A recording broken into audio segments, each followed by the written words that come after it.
आप सभी का स्वागत है हमारे चैनल अध्ययन दीप पर। आज हमारा विषय है वाक्य विचार। वाक्य विचार इसके बारे में जानेंगे। ये क्या होता है? वाक्य हमारी भाषा के प्रतिनिधि हैं। साहित्य की प्रत्येक विधा के लिए वाक्य की आवश्यकता होती है। वाक्य के बिना किसी भी भाषा की रचना नहीं की जा सकती, अतः वाक्य को समझना बहुत आवश्यक है। हम कुछ भी बोलते हैं, किसी को कुछ समझाते हैं, कुछ भी लिखते हैं या किसी को कुछ कहना है, बिना वाक्य के हम नहीं कह सकते।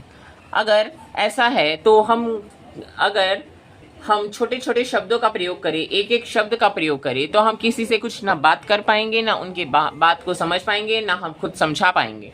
तो इसके लिए वाक्य की ही आवश्यकता होती है। कौन से वाक्य? सार्थक वाक्य। इसकी परिभाषा देखेंगे। शब्दों के सार्थक समूह को वाक्य कहते हैं। शब्दों के सार्थक समूह। अब सार्थक क्या होता है, निरर्थक क्या होता है, उसके बारे में भी जानेंगे। सार्थक वाक्य। पहले सार्थक से पहले अगर हम निरर्थक पे बात कर ले तो सार्थक हमारे लिए समझना और भी आसान हो जाएगा। निरर्थक का मतलब होता है जिसका कोई सटीक अर्थ न निकले। जैसे पेड़ कोयल है रही गा पर, इसका कोई अर्थ निकल रहा है? क्योंकि ये छोटे छोटे शब्द है। अगर हमें बात ही करनी है तो हम छोटे छोटे शब्दों में बात कर सकते हैं, हमें वाक्य की आवश्यकता ही क्या है। तो ये भी तो शब्द है, पेड़ कोयल है रही गा पर, परंतु इसका कोई सटीक अर्थ नहीं निकल रहा है। हम अगर किसी व्यक्ति को समझाना चाहें तो उसे नहीं समझा सकते।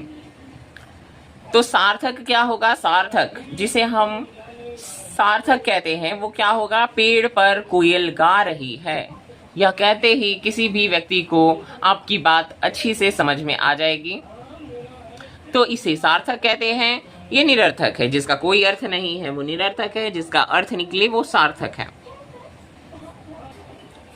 अब देखेंगे वाक्य के दो भेद होते हैं, उद्देश्य और विधेय। उद्देश्य के बारे में पहले विस्तार से जानेंगे, उसके बाद विधेय पर चर्चा करेंगे। उद्देश्य वाक्य के उस भाग को उद्देश्य कहा जाता है जिसमें कर्ता के विषय में बताया जाता है। जैसे राम ने रावण को मारा, यहाँ कर्ता कौन है? राम है। और इस पूरे वाक्य का जो कर्ता है वो राम है। तो और यहाँ कार्य हो रहा है, राम के द्वारा कार्य हो रहा है। इस पूरे वाक्य से अगर राम निकाल दे तो रावण को मारा, किसने मारा, क्या मारा, कुछ क्लियर नहीं है। लेकिन ये जो कर्ता है इसे ही हम उद्देश्य कहेंगे, इसे ही उद्देश्य कहा जाता है। पर्वत राज हिमालय को भारत का मुकुट कहा जाता है। यहाँ पर्वत राज हिमालय हमारा उद्देश्य है, यानी कि कर्ता, जिसे हम इंग्लिश में सब्जेक्ट कहते हैं। तीसरा, बापू ने हमें सत्य और अहिंसा का पाठ पढ़ाया। यहाँ कर्ता जो है वो बापू है।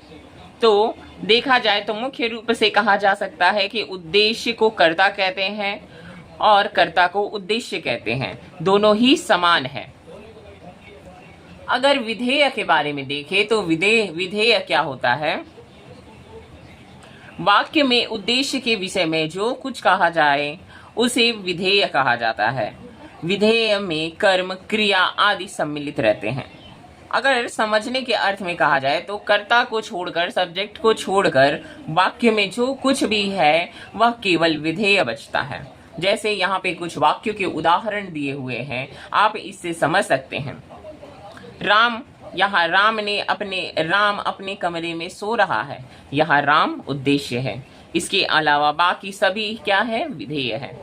रमेश मन लगाकर पढ़ रहा है, रमेश उद्देश्य है और मन लगाकर पढ़ रहा विधेय। मोहन उद्देश्य, बाकी सब विधेय। पुस्तक विधेय, ज्ञानवर्धक होती है, पुस्तकें ज्ञानवर्धक होती है, पुस्तक के उद्देश्य है, बाकी सब विधेय है। हमारा देश महान, तो यहाँ क्या हमारा होना चाहिए? हमारा देश महान। परंतु यहाँ तो हमारे देश के बारे में कही जा रही है, और देश किसका है? हमारा है। तो ये पूरा ही जो है हमारा देश, ये उद्देश्य है और महान है, वो विधेय कहलाएगा। अब उद्देश्य के विस्तार के बारे में जानेंगे कि उद्देश्य का विस्तार होता कैसे है, या क्या केवल उद्देश्य में इतना ही होता है कि किसी का नाम है या कोई करता है वही उद्देश्य है। तो उद्देश्य का विस्तार किस प्रकार होता है? कभी कभी अकेला उद्देश्य कभी कभी अकेला आता है, परंतु कभी कभी उनके विशेषताएं आदि बताने वाले अन्य शब्द भी उनके साथ आते हैं, उन्हें उससे उद्देश्य का विस्तार होता है। जैसे यहाँ पर आप देखेंगे कि बिल्ली क्या है? बिल्ली उद्देश्य है, इसके अलावा बाकी सब विधेय है। वहीं दूसरे वाक्य में देखेंगे तो यहाँ भी बिल्ली उद्देश्य है, बाकी सब विधेय है, परंतु यहाँ काली, ये काली जो है वो बिल्ली की विशेषता बता रही है कि ये बिल्ली जो है वो काली है। तो इससे क्या हुआ? हमारे उद्देश्य का विस्तार हो गया। हमारा उद्देश्य एक शब्द का ना रहकर इसका विस्तार हो गया, ये थोड़ा बड़ा हो गया। इसके साथ ही हम विधेय के विस्तार के बारे में भी जानेंगे और भी बाकी सब चीज़ों के बारे में जानेंगे, तो वो पार्ट 2 में। हमारे चैनल को लाइक कीजिए,